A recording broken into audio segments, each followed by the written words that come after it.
Après avoir fait son retour l'année dernière sur le rallye de Morfontaine, Michel Rémy est confiant, il a de sérieux espoirs de bien figurer sur les routes des rallyes lorrains en 2011. Michel Rémy est tombé dans la marmite quand il était petit. C'est à l'âge de 9 ans qu'il attrape le virus en assistant à son premier rallye. L'envie de piloter ne l'a jamais quitté depuis 1973, où il a fait ses premières armes en karting. Il a continué en franchissant les différentes étapes indispensables pour acquérir les compétences qui font un pilote.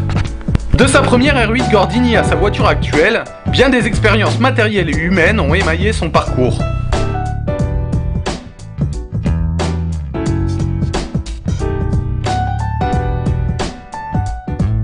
Michel Rémy a collectionné les victoires et les places d'honneur, notamment sur sa mythique Alpine, au volant de laquelle il s'est forgé un palmarès plus que respectable.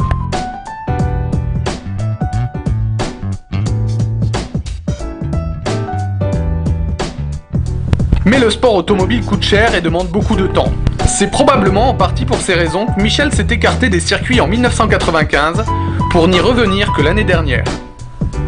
Il a repris du service précisément sur le rallye de Morfontaine.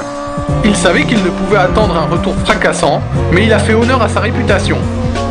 Le Lexéen a en tout cas retrouvé de véritables sensations dans un milieu qu'il n'avait jamais véritablement quitté par la pensée. La pratique d'un sport qui reste onéreux passe par la recherche de supports indispensables. Ce n'est pas le moindre des soucis pour tous les participants, et Michel Rémy n'a pas échappé à la règle. Le calendrier de la Ligue Lorraine-Alsace comporte une quinzaine de rallyes, et Michel, qui n'a pas ménagé sa peine, n'a pas réussi à boucler un budget lui permettant de les faire tous.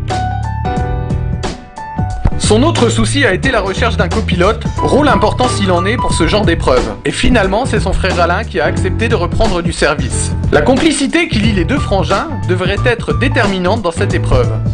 Michel Rémy va donc relever le défi, et il a de gros espoirs de faire de bons temps dans les différentes spéciales et de bien figurer au classement final. Pour ce faire, il dispose de la superbe Clio Maxi, sa boîte séquentielle 6 vitesses et ses 240 chevaux qui devraient faire parler d'eux en 2011.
When